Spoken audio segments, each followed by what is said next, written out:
لحظة نستأذن منهم. من هم عشان نستأذن منهم؟ من هو العراق العظيم اللي يسمونه هذا؟ العين مو بعين، العين بعيون، والسن بسنون، والنبالم بالنبالم، والعمق بالعمق، والبادي أظلم. اركن اخوي عامر، اركن الخطر، الله لا تظلمك. والله اخوي اركن.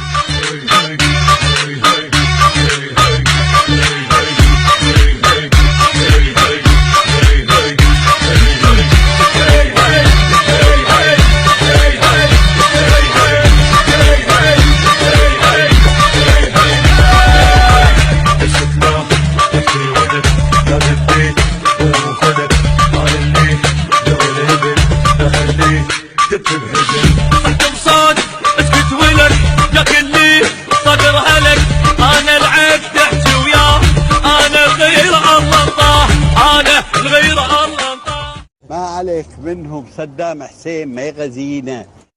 كانوا يبعثوا بعض سفهاءهم إلى العراق، والبعض من أولئك السفهاء كانوا يقولون احنا راح نخلي الماجد العراقية تصير ب10 دنانير.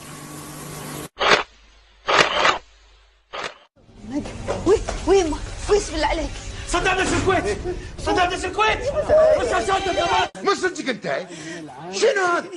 اي غزو، اي دش الكويت، فوضى هي، ماكو قوانين، ماكو حدود. ما خذ حقه بحبك، شو ما خذ حقه.